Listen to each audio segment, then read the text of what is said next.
As we stand in 2022, where we all talk about empowering women, and we also talk about having a diverse and inclusive workplace culture, it's very interesting to know that out of the 25% women who represent the mid managerial levels, only 4% make it to the senior management, which is indeed interesting because there's a good drop of 21%.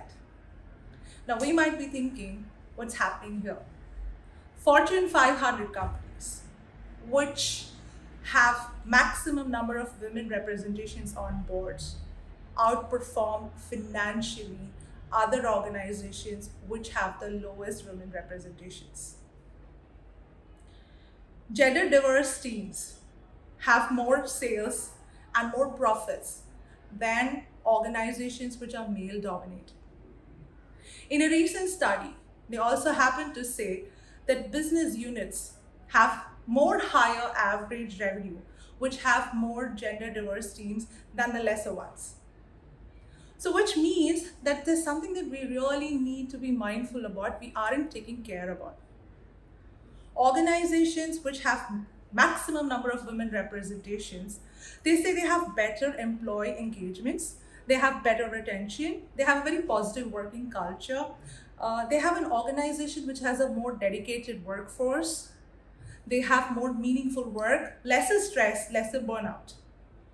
Isn't it interesting to know that women representation can make so much of a difference? The positivity, the retention, the engagement, it's because of multiple things.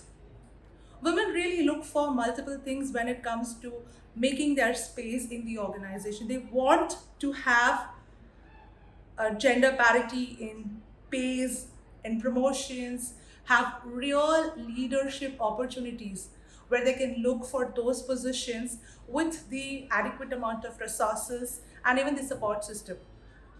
They love to have a purpose-driven, meaningful work because they always know for sure that women have a calling which aligns with their values, with their beliefs, with their purpose, and into what actually creates the entire space which is more meaningful and purpose-driven. They like to have flexibility because women are known to be inherent multitaskers. And they would like to have flexibility when, where, how. It's something that they would like to know or rather have for as their choice. And today's scenario, that flexibility is even more critical.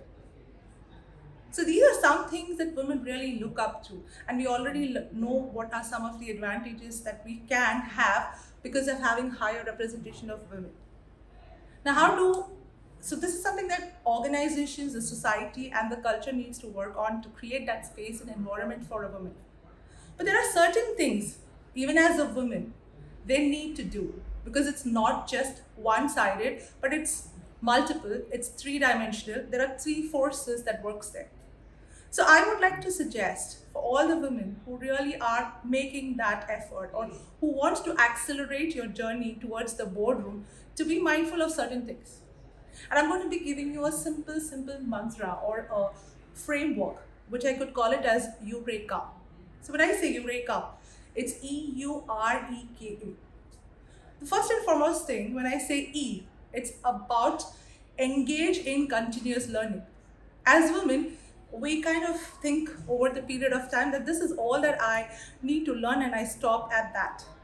But it's very important and critical to know that as you are evolving, you need to be also learning, upskilling, upgrading, because this is very, very important.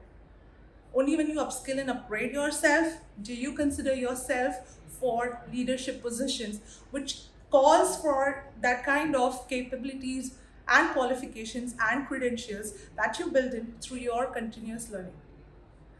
When I talk about the U, it's more about the unconscious bias. Even today, we all have so much of unconscious bias about what we can do and what we can't do. But it's not about the gender as to what we can do or what we cannot do, it's all within us.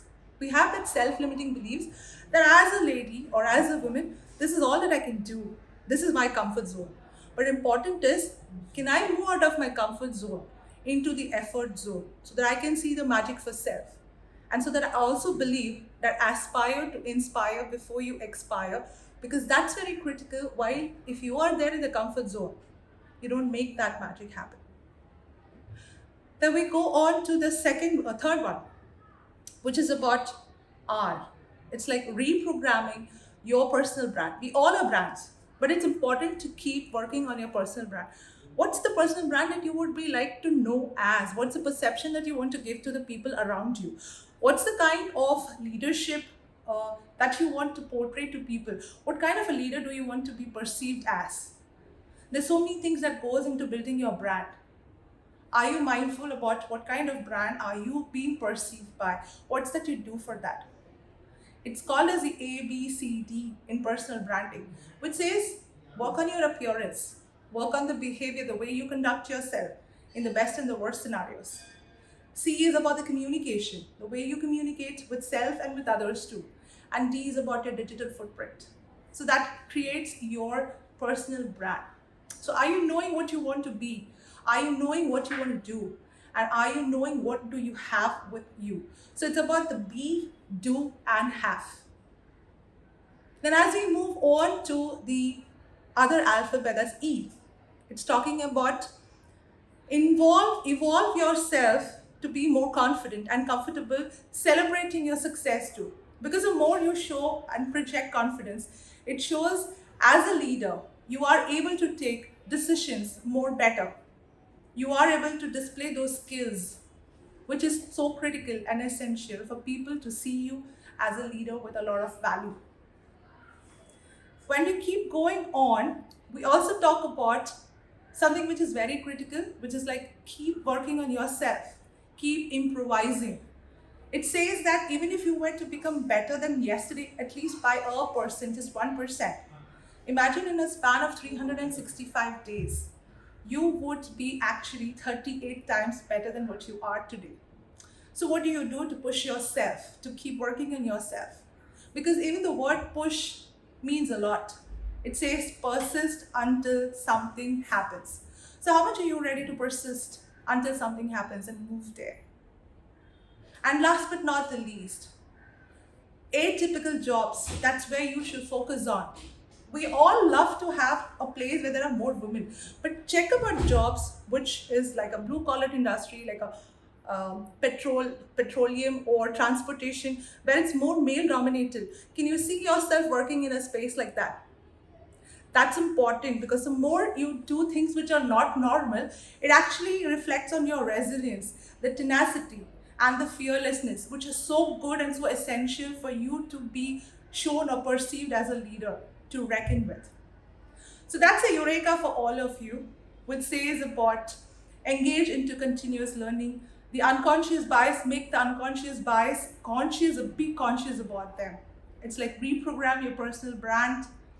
It's about evolve, being confident and comfortable with your success. Keep improvising, get into atypical jobs. So along with the organization, the society, even we need to make that difference together. So all of us put together, we are going to create that difference. And remember, it's just by 50% of representation of women in the corporate workplace can increase or add up 35% to India's GDP.